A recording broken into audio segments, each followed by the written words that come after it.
Bună, dragii mei, și bine v-am regăsit! Pentru astăzi aș vrea să vă propun să vă învăț să vă faceți niște jocuri singuri acasă. Bineînțeles, este vorba tot de jocuri din acelea care ne ajută să ne controlăm respirația, ca să putem să vorbim corect cât mai repede. Bun, ce-ați spune dacă v-aș învăța să jucați fotbal, nu în camera mare să dăm cu mingea în televizor sau în vitrină, ci pe masă. Da, ca să jucăm fotbal avem nevoie de minge și de o poartă unde să șutăm mingea. Noi vom șuta mingea suflând printr-un pai.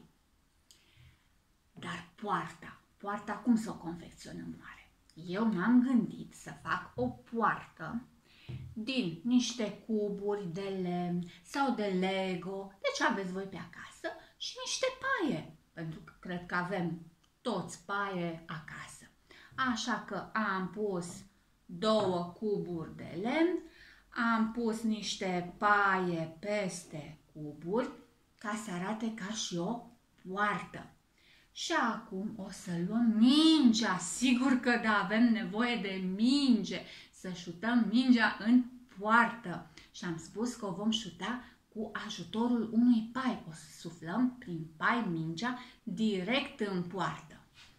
O să mă depărtez puțin, așa. O să pun mingea aici. Am emoții, oare o să reușesc să dau gol? Gol! Super! Acum ia să încerc eu să văd cu o minge de amporă. Mai țineți minte că noi am folosit mingiuța de amporă când am confecționat pâlnia și am făcut mingiuța de amporă să zboare tot așa când am suflat în pâlnie. Ei, acum vom sufla mingea de amporă în poartă. Să văd, mai reușesc să dau un gol? Trag aer pe nas. Și? Gol! Perfect! 2 goluri! Ia să văd cu ce mai pot eu să încerc.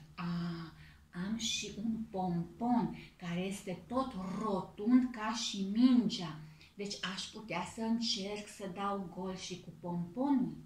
Dar atenție! Trebuie să trag mai mult aer în piept, pentru că pomponul e mai greu decât mingea de ping-pong sau cea de amporă. Și trebuie să trimit mai mult aer spre poartă ca să intre mingea în poartă. Ia să văd. Am reușit! Bun! Perfect! Și acum ultimul lucru cu care voi încerca să dau gol va fi o pană. Bun, ia să văd la pană, oare cât aer trebuie să trag, mai mult sau mai puțin decât la pompon? Mai puțin, pentru că e mai ușoară decât pomponul. Și-a trecut și pana mea prin poartă. Perfect. Deci câte goluri am dat? Mingea de ping-pong, mingea de amporă, pomponul și pana. 4 goluri. Păi, sunt bună. Sunt o bună fotbalistă. Acum, ca să fie puțin și mai greu, ce-ați spune să ne facem un traseu pe unde să meargă mingea atunci când noi o suflăm. Vă pricepeți să faceți trasee? Așa, ia să vedem un traseu ca să mă ducă direct în poartă. Traseul l-am făcut, ghiciți din ce? Din paie. Putem să-l facem cât de lung vrem noi. Așa, și atunci cu ce mingiuță să încercăm? Tot cu o mingiuță de ping-pong? Ia să vedem. O punem la începutul traseului și suflăm. Trebuie să suflăm puțin mai încet ca să nu iasă, să nu iasă de pe traseu.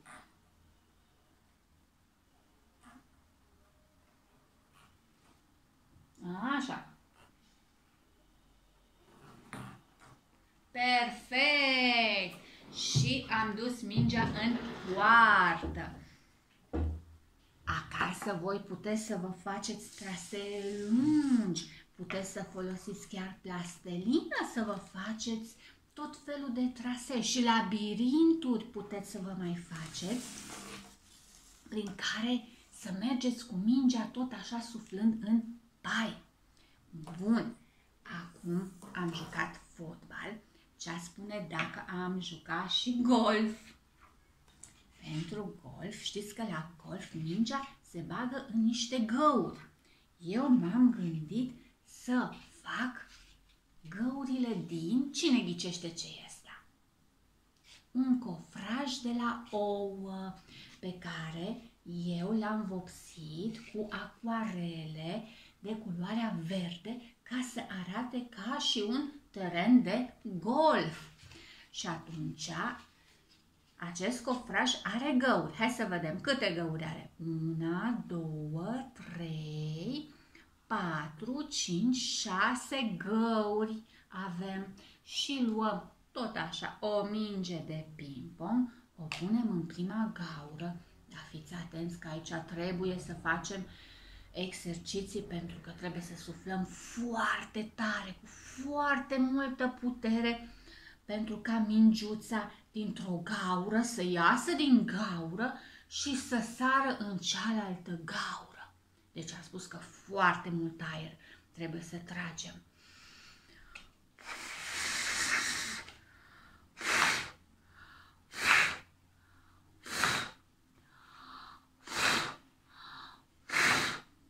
Și am reușit să duc mingea până în ultima gaură. Dar să știți că nu a fost ușor.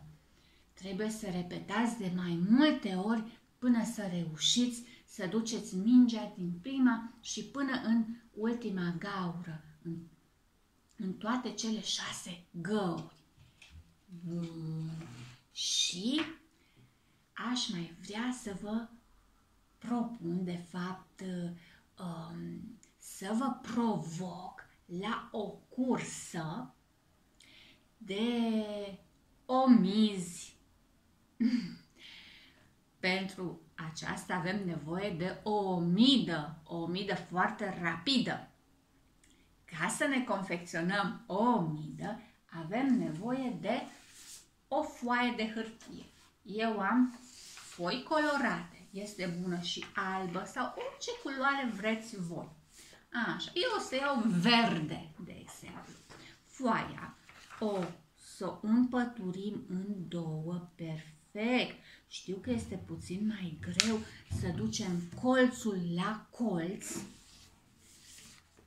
să o presăm foarte, foarte bine cu unghiua, ca să putem să o rupem în două. Puteți să cereți ajutorul și la mami sau la tati. Am rupt, avem o jumătate de hârtie, de coală de hârtie. O să mai împăturim încă o dată. Tot așa, atenție mare, vârful la vârf. O presăm bine, bine, bine de tot așa cu mânuțele și cu unghiuțele ca să putem să o rupem cât mai dreaptă. Foaia noastră. O rupem în două, dacă doriți puteți să folosiți și foarfeca. Dar eu am făcut mai repede rupând-o. Și pentru ultima dată o să o mai îndoim în două. Dintr-o coală de hârtie ne ies mai multe omiduțe din acestea.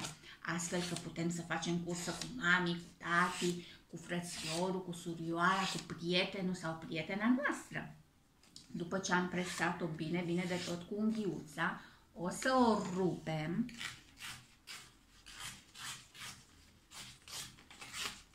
Așa. Și acum avem o fâșie lungă de hârtie, pe care o să o îndoim în două. Așa. Foarte, foarte bine, perfect să fie îndoită în două. Da? Ia uitați, este în două, da?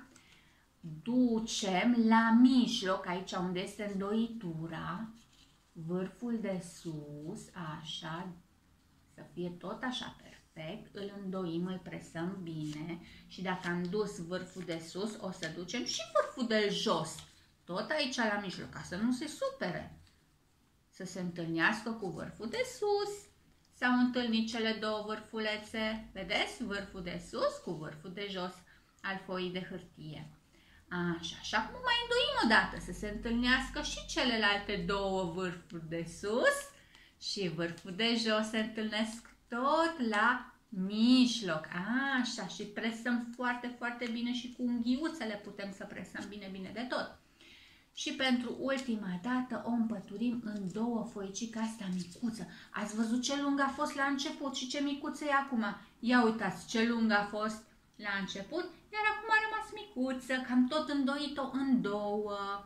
O presăm bine, bine, bine de tot și cu ajutorul unei foarfeci o să rotunjim. Aici eu am o mare rugăminte să rugați pe mami sau pe tati să vă rotunjească marginile, da? Ia uitați așa. Și pe o parte și pe cealaltă le rotunjim bine de tot. Așa. După care desfacem hârtiuța, că noi am împăturit-o într-o grămadă de jumătăți. Ia uitați. Este din nou lungă, dar ondulată. Și atunci, cu o carioca sau cu creioane, o să facem ce mai lipsește la omiduța noastră. Ochișorii. Facem aici doi ochișori, așa. Și o guriță, eu o să fac zâmbitoare și fericită gurița la omiduța mea. Așa.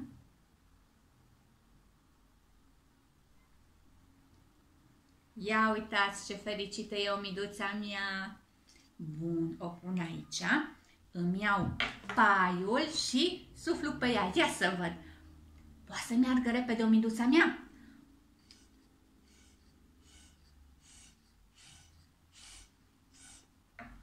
Deja aproape că a ajuns la voi, omiduța. A ajuns cumva la voi? Ia încercați și voi să faceți. Bine? Sunt sigură că o să vă iasă o omiduță mult mai rapidă decât a mea. Vă aștept, omiduțele, poate să ajungă și omiduțele voastre la mine.